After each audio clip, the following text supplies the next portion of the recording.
Bom dia, graça e paz. Queridos, vamos para a palavra de Deus então. Eu tenho meia hora para encerrar essa reunião. Eu vou te convidar para abrir Lucas, capítulo 4, versículo 18. Lucas 4, 18.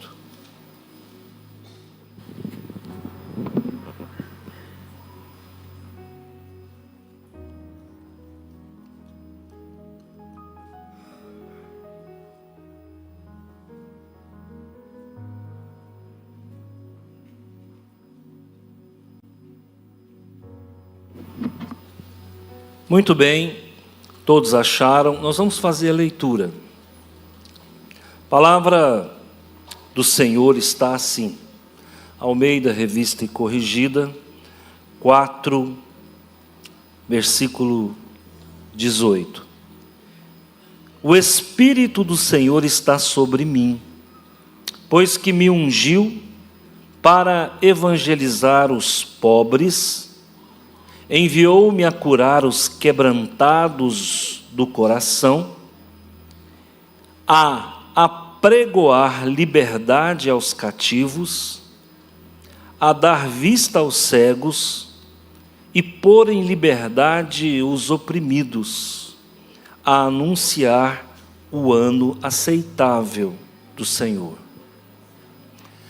Nós vamos agora para Isaías capítulo 61, versículo 1 e 2.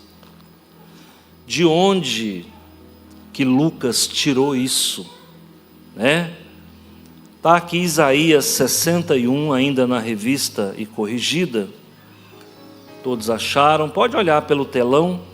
O Espírito do Senhor Jeová está sobre mim, porque o Senhor me ungiu para pregar boas novas. Aos mansos enviou-me a restaurar os contritos de coração, a proclamar liberdade aos cativos e a abertura de prisão aos pobres, a apregoar o ano aceitável do Senhor e o dia da vingança do nosso Deus, a consolar todos os tristes. Senhor Deus e Pai, em nome de Jesus, primeiramente obrigado pela manhã de hoje, obrigado porque o Senhor tem falado ao nosso coração, temos aprendido, assimilado, somatizado a graça do Senhor a cada momento.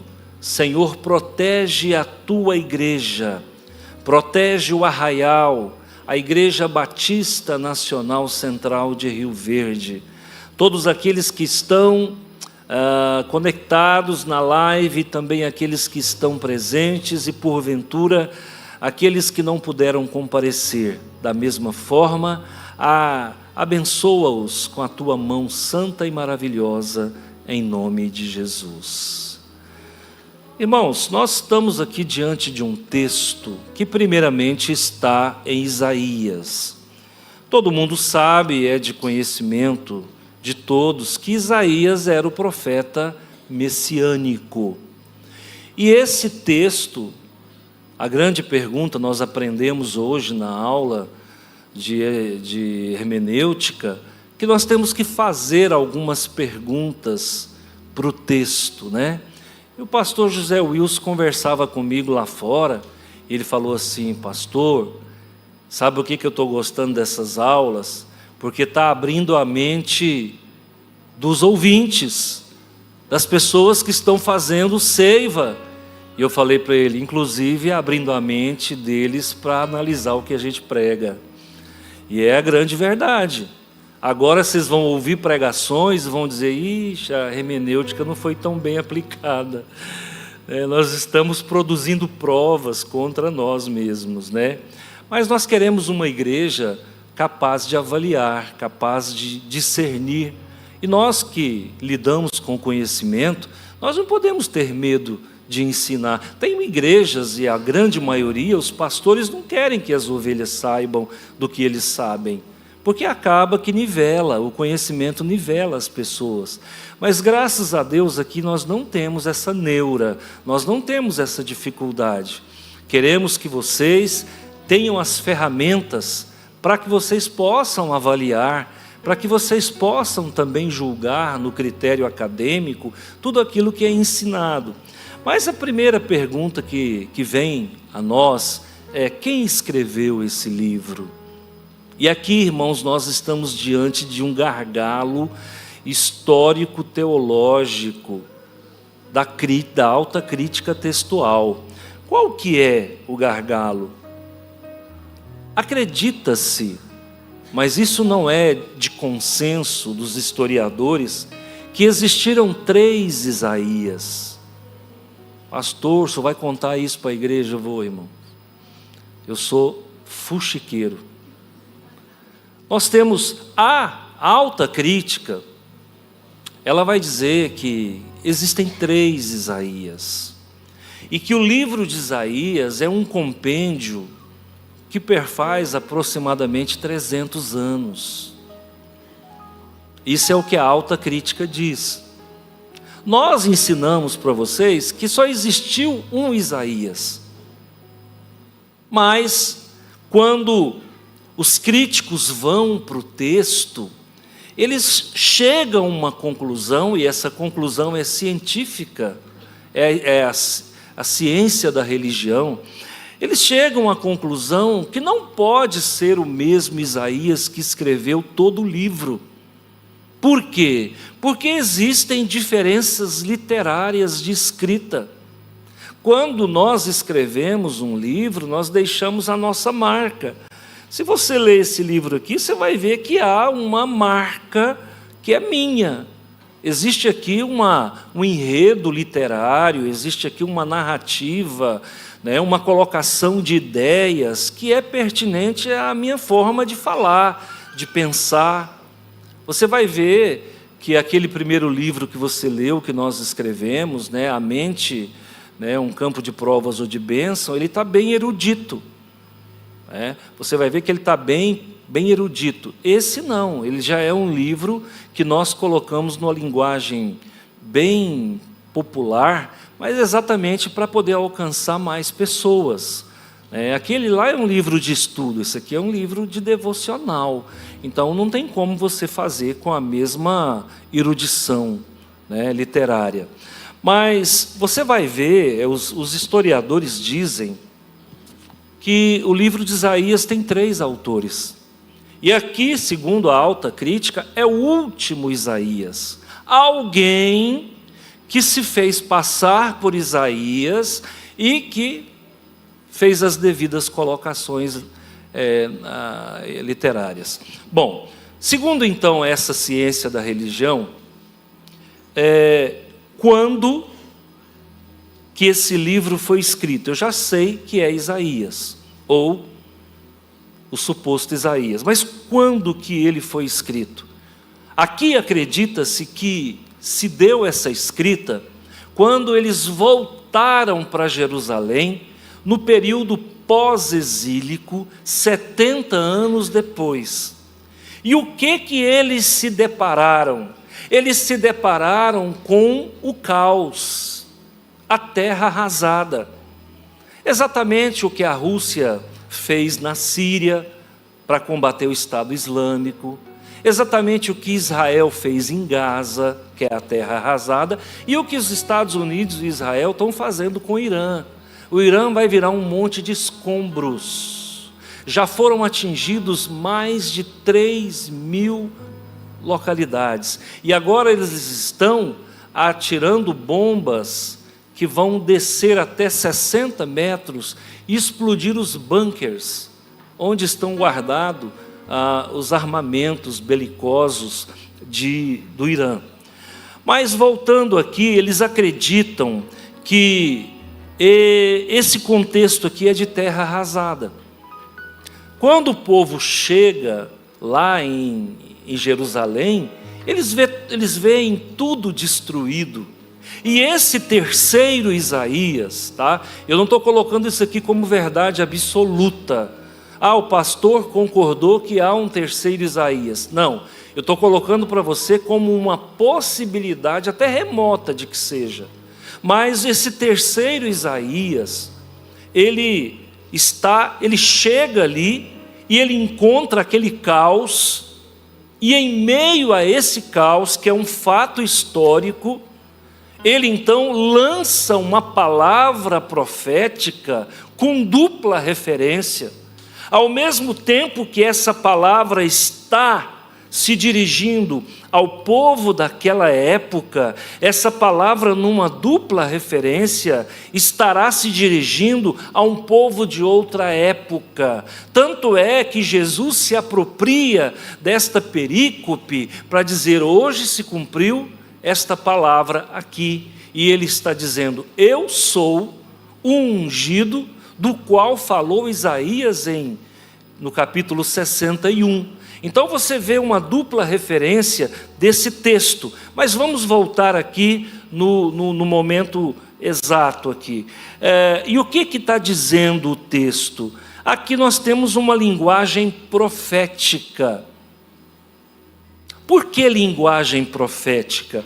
Porque ele vai dizer assim, olha, eu estou aqui no versículo 18, desculpa. Onde é que eu estou, meu Deus? 61:2, perdão. A apregoar o ano aceitável do Senhor. Gente, isso aqui é linguagem profética. Se você não tiver as ferramentas para decodificar o que é uma linguagem profética, você não vai entender do que ele está falando. O que é ano aceitável do Senhor? Ano aceitável do Senhor nos remete ao entendimento de uma profecia. Esse texto ele é messiânico, está falando de Jesus, mas talvez nem o profeta propriamente soubesse. Quantas vezes nós estamos fazendo uso da palavra, fazendo uma pregação, e a gente nem sabe para quem que a gente está falando. E aí termina o culto, o irmão fala assim: pastor, aquilo que o senhor falou foi fantástico. Aí você fala: o que eu falei? Aí ele descreve e você fala: mas eu não falei isso. Você não falou isso, mas a pessoa entendeu isso. Por quê? Porque enquanto nós pregamos, o Espírito Santo ministra na vida da pessoa. E ela vai ouvir coisas que é o Espírito Santo falando, achando que é você que falou, mas na verdade é uma palavra profética que se aplica a uma terceira pessoa. Agora, olha aqui, irmãos, ano aceitável do Senhor. Se nós não entendermos isso, nós não vamos entender essa perícope. Jesus lá, ele volta a resgatar esta expressão no versículo 19, olha, a pregoar liberdade aos cativos, a dar vista aos cegos, a pôr em liberdade os oprimidos, a anunciar o ano aceitável do Senhor. Vamos decifrar? Vamos dissecar o texto? Vamos, como diz o ditado popular, estripar o texto? Vamos abrir. Gente, o ano aceitável do Senhor é o período da graça. E o ano aceitável do Senhor, por ser profético, não é um ano, são 2000 anos. Jesus está inaugurando o período da graça. Se você for fazer uma ligação com o dispensacionalismo, você vai entender perfeitamente. O dispensacionalismo diz que a 7ª dispensação é a graça. E a graça já tem 2000 anos. Jesus está inaugurando a dispensação da graça. E essa dispensação ela é chamada de ano profético. E o ano profético aqui já tem 2000 anos. Quem entendeu, diga amém. Está difícil? Então tá bom, estou no nível de vocês, nem acima nem abaixo. Então, queridos, olha o que diz aqui. Eu vim, gente, colocar, essa palavra se aplica a mim. Eu vim aqui inaugurar o período da graça, estou parafraseando. Eu vim aqui inaugurar a dispensação da graça, que é o ano aceitável do Senhor. Só que tem um problema. Eu não sei se vocês enxergaram. Olha o que diz aqui, ó. Preste muita atenção, vamos ver quem tem olho clínico aí. Apregoar liberdade aos cativos, dar graça, dar vista aos cegos, a pôr em liberdade os oprimidos, a anunciar o ano aceitável do Senhor e fechando o livro. Acabou. Apregoar o ano aceitável do Senhor e pronto, fechou o livro. Mas Isaías não fala isso não. Pastor, o texto é similar, o texto é igual. É não. Vou te mostrar a diferença. Apregoar o ano aceitável do Senhor e o dia da... Essa é a grande tribulação que Jesus não quis falar. Porque Jesus ele não veio para julgar. Jesus veio para consolar, curar e libertar. Então Jesus não quis fazer referência ao dia da vingança. Mas sabe o que me chama aqui? Que o ano aceitável do Senhor profeticamente são 2000 anos, mas o dia da vingança profeticamente é apenas uma semana. Irmãos, Deus está muito mais para abençoar do que para castigar. Nós estamos aí no princípio das dores. Mateus capítulo 24 não deixa dúvida. E quando ouvirem guerras, rumores de guerra, não vos atemorizais, é apenas o princípio das dores. Então nós já estamos às portas do dia da vingança. Jesus não quis falar do dia da vingança. Ele deixou para Daniel falar, e ele deixou para Apocalipse falar. Mas olha, irmãos, na continuidade, Jesus poderia ter dito assim: olha gente, eu vou inaugurar aqui o período da graça, mas fiquem atentos que depois de 2000 anos vão ter 7 anos de tribulação, que é o dia da vingança do Senhor. Meus irmãos, Deus está por conta com o planeta Terra. Deus está por conta com a humanidade. Você acha o que, irmãos? Tudo bem, está lá os Estados Unidos, o Israel punindo o Irã, mas quantas crianças estão morrendo? Está lá, o Israel chegou, arrebentou com a faixa de Gaza, tudo bem, mas quantas crianças morreram? Ah, mas os radicais também mataram crianças judias. Um erro não conserta o outro, tá? Matar criança é matar criança, independente de quem seja. E agora o que está acontecendo? Deus está por conta com a raça humana. Deus está por conta, sabe por quê? Porque pessoas inocentes estão pagando caro pelo erro dos ditadores, dos facínoras. Você está vendo o Brasil passando esse vexame.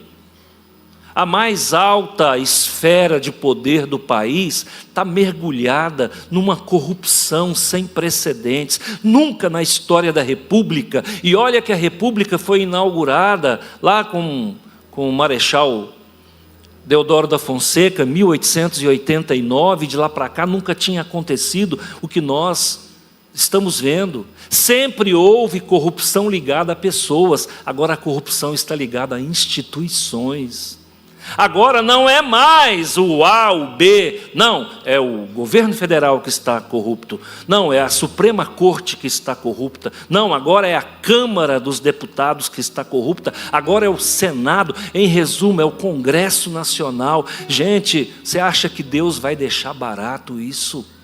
Ninguém dá prejuízo para Deus, não. Esse povo pode preparar.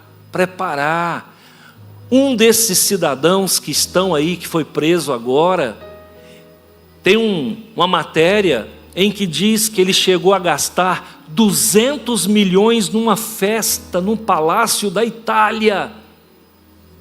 200 milhões numa festa. Você tem noção o que é 200 milhões para você fazer uma festa? Bem diferente das festas que eu fazia quando era solteiro, que era uma radiolinha sonata, um disco de vinil que você punha, ele surfava todo empenado, você pegava o bracinho ali, colocava ali e ficava dançando I Love You Baby. O O cara gasta 200 milhões, esse dinheiro não é dele, porque quando é nosso ele custa caro. Mas quando é dinheiro dos outros, dinheiro roubado, dinheiro que saiu pela janela, pela tangente, aí você pode esnobar e pode ostentar. Aqui nós estamos vendo Jesus dizendo: olha, eu vou começar o período da graça. Mas não se esqueça, Isaías fala, haverá um dia da vingança do Senhor, e esse dia está chegando. Coloca a tua vida em ordem. Agora, voltando ao contexto da história, o que Jesus está prometendo aqui, gente? Jesus está dizendo o seguinte: olha, o Espírito do Senhor está sobre mim.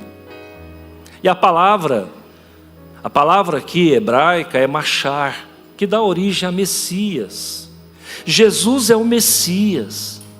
O Espírito Santo está sobre mim. Você vê o Pai, o Filho e o Espírito Santo trabalhando o tempo todo. Bem diferente do que o modalismo, o sabelianismo, o noetismo, o patripacionismo. Bem diferente, patripacionismo não, bem diferente do que era ensinado, que nós temos um tempo onde o Pai operou na história, temos um tempo onde o Filho operou, e temos um tempo onde o Espírito Santo opera. Pai, Filho e Espírito Santo sempre vão trabalhar juntos, e Jesus está dizendo aqui: o Espírito Santo está sobre mim.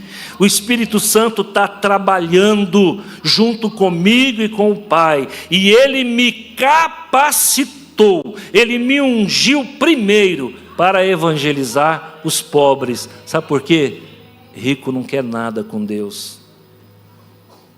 Vai lá no STF e tenta pregar Jesus para aquele povo. Eles não querem, porque o que a gente prega é muito raso. Jesus é um proletário qualquer, filho de um carpinteiro da ponta da esquina. Eles não querem esse Jesus. Por que Jesus não pregou o evangelho para os Césares? Por que Jesus não pregou o evangelho no palácio de Herodes? Por que Jesus não pregou lá para os príncipes? Não, o evangelho é preparado e pregado para o pobre. Então, irmão, preste atenção: se você recebeu o evangelho, você é um pobre. Agora, pobre não é talvez o pobre financeiro, é o pobre de espírito. E pobre de espírito significa humilde. Quem recebe o evangelho é humilde. Eu tenho R$1 milhão na conta. Se você recebeu o evangelho, você é pobre, você é humilde, pronto para receber a evangelização. Então aí Jesus diz: enviou-me a curar os quebrantados de coração. A palavra de Deus diz que Deus não despreza o contrito, o quebrantado de coração. Meu irmão, você erra? Erro. E aí, você tem prazer? Não, eu sofro, pastor, porque eu erro. Então Jesus vai te ungir, Ele vai te curar, Ele vai te abençoar. Quebrantados de coração, a apregoar liberdade aos cativos. Quantas pessoas, irmãos, estão aqui hoje e está cativo a alguma coisa, está preso num trauma, está preso numa emoção, está preso numa derrota, está preso numa frustração. Quantas pessoas estão presas numa dificuldade financeira? E o que a palavra de Deus diz nesta manhã? Jesus veio colocá-lo em liberdade. Toma posse, porque nós estamos no ano aceitável do Senhor. Esses 2000 anos foi feito para você. Da mesma forma que o sábado foi feito para o judeu, mas o judeu inverteu e acha que o judeu foi feito para o sábado. Não, o sábado foi feito para o judeu. Escuta, o período da graça foi feito para você. Não é você que foi feito para o período da graça. Você é maior do que o período da graça. Tanto é que o Senhor está dizendo: olha, eu vou te libertar das tuas prisões. Eu, antes de estar aqui, eu estava fumando, bebendo, adulterando, fazendo tudo que não prestava. E quando alguém me questionava, eu falava: todo mundo faz. Todo mundo bebe, todo mundo fuma, todo mundo adultera, todo mundo faz o que não presta, eu não sou pior do que ninguém. Agora, quando você conhece Jesus, Ele te liberta dos cativeiros. Primeira coisa que você aprende: você não é todo mundo. Você não é todo mundo, você é um escolhido. Você foi chamado pelo nome. O Senhor te tirou lá por detrás das ovelhas malhadas. A Bíblia diz que Ele te trouxe, te colocou em lugar pleno, iluminado, espaçoso. E a Bíblia diz que Deus não confunde você. Você não vai sofrer vexame na presença dEle. Você não vai ser esquecido. O pastor Antônio se esqueceu do meu aniversário. Mas Jesus não esqueceu, não. A igreja falhou com você, mas Jesus não falha, não. Então, queridos, Ele está dizendo: olha, eu vou curar os quebrantados de coração. Eu vou pôr em liberdade os cativos. O período da graça, o ano aceitável do Senhor, é para isso. Toma posse. Não aceita essa situação que você está vivendo. Não é que você vai mandar em Deus: ó Senhor, eu te ordeno. Não, não é isso que eu estou falando. Mas não aceita, fala: Pai, isso eu não aceito porque eu sou teu filho, eu estou no ano aceitável do Senhor. O Senhor prometeu libertar, curar, o Senhor prometeu dar luz à minha vida, e eu tomo posse no ano aceitável do Senhor. Dar vista aos cegos, e há até quem diga que o pior cego é aquele que não quer ver. Pior cego é aquele que não quer ver. E você vai ver esse pessoal aí, lá da Suprema Corte, usando o Evangelho. Tem um lá que gosta de usar a Bíblia, viu? Não estou falando do pastor Mendonça, José Mendonça, não estou falando desse não, André Mendonça. Esse é homem de Deus. Mas tem uns lá que se dizem cristãos e ficam usando a Bíblia só aquilo que convém, fazendo degustação da palavra do Senhor. A Bíblia não foi feita para ser degustada, a Bíblia foi feita para ser internalizada, introjetada como um todo. Agora, olha aqui, gente, eu vou colocar em liberdade, vou dar vista aos cegos. Por quê? Porque tem muita gente, irmão, que não enxerga, mas quer enxergar. Jesus chegava para o cego e falava: o que eu quero? O que você quer que eu te faça? Aí alguém fala: poxa, Jesus, aí não, aí. Isso aí é óbvio. Não, não é óbvio, não. Tem gente que quer continuar cego, porque ele vai continuar pedindo esmola e ganhando sem trabalhar. Lamentavelmente. Tem gente que quer continuar com a enfermidade, porque aí ele fica o quê? No centro das atenções. Tem gente que se embriaga com a enfermidade. Tem gente que precisa dela. Tem gente que precisa de problema para viver. Um dia, conversando com o irmão, eu falei: como é que está a irmã fulana de tal? Ela falou: ela arrumou mais um problema para ela se enroscar. Porque a pessoa precisa estar enroscado com problema. Ela não consegue viver a plenitude de Jesus. Ela tem que se enroscar com problema. E nós lidamos com gente doente assim o tempo todo. O tempo todo é uma crise. Vocês se lembram como era o governo anterior, que eu votei nele, que eu lutei por ele, mas todo dia tinha uma crise no Planalto. Todo dia era uma confusão. Não tem paz. Tem gente que ele não consegue viver na harmonia. Esse que está aí, pelo menos, é mais tranquilo. Mas não pode confiar, não pode deixar nada perto dele.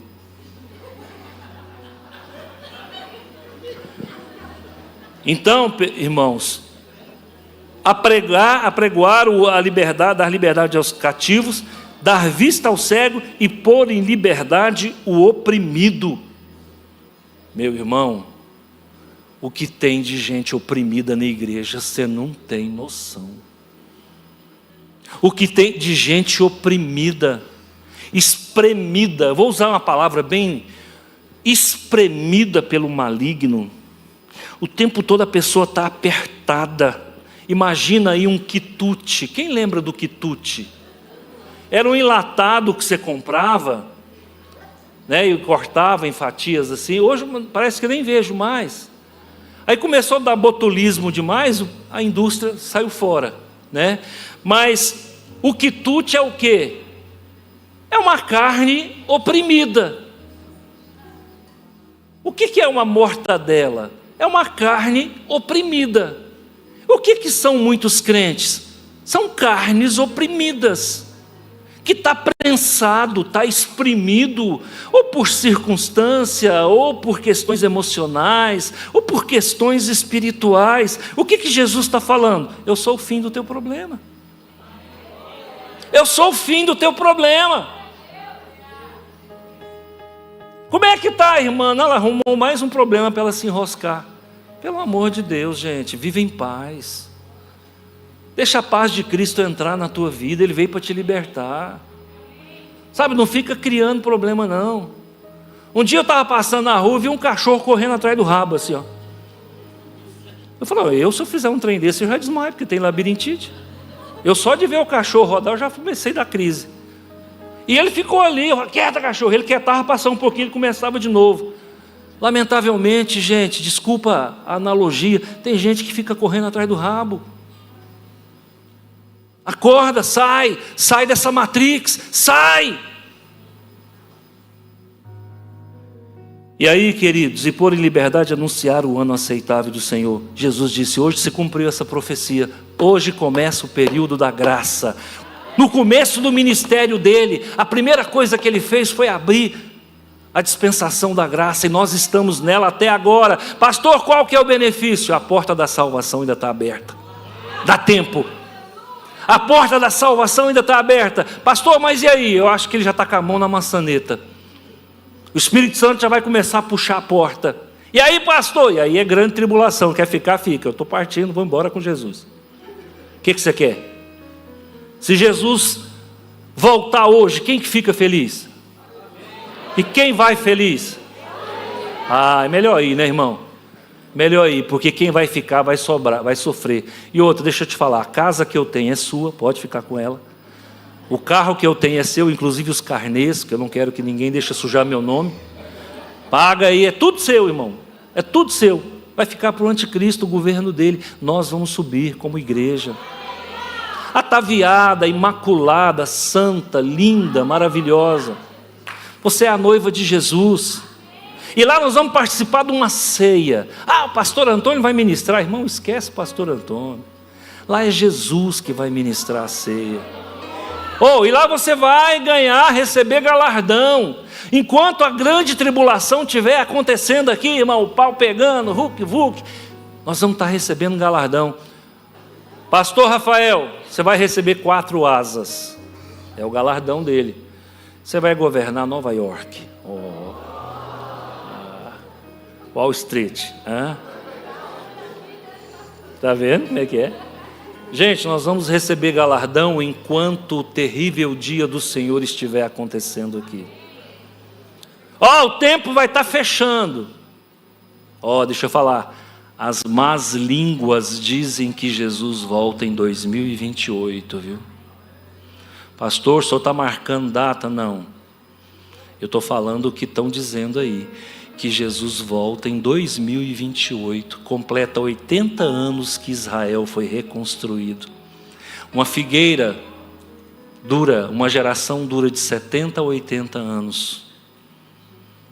Então fica com a mala pronta aí. Já deixa tudo pronto, organizado. Põe azeite na lâmpada. Pastor, como é que põe azeite na lâmpada? Vem para a igreja. Ora. Ajuda o que você pode ajudar. Sirva. Amém? Quero deixar essa palavra com você nessa manhã. Que o Senhor te conceda, irmãos, nesse ano aceitável, muita graça mesmo, muita felicidade. Louvado seja o nome do Senhor. Queridos, nós vamos encerrar. Senhor meu Deus e meu Pai, em nome de Jesus. Guarda com a tua mão santa cada um dos que aqui estão. Livra do mal. Protege com a tua misericórdia, com a tua santidade. Cada um dos que aqui estão. E que o ano aceitável do Senhor, que já está findando, e que vai chegar o grande e terrível dia do Senhor, que vai durar 7 anos, que nós não estejamos mais aqui. Que a tua igreja seja levada antes do colapso mundial. Protege cada vida e cada coração. em nome de Jesus. Antes da gente encerrar esse momento maravilhoso que nós vivemos juntos, eu quero fazer um convite muito especial para você. Tudo que nós vivemos aqui, a palavra, a oração, a edificação, não pode ficar só aqui. E Deus quer usar você para alcançar muitas vidas através disso. Então vamos lá, clica no botão vermelho aqui embaixo, se inscreva no canal da nossa igreja, ativa as notificações, pega esse link, manda para quem Deus colocou no seu coração e juntos nós vamos cumprindo essa missão do ID também de forma digital. Nós somos uma família IBNC que vive junto em comunidade como igreja, mas nós também somos uma família digital e eu conto com você. Deus te abençoe, em nome de Jesus e até a próxima.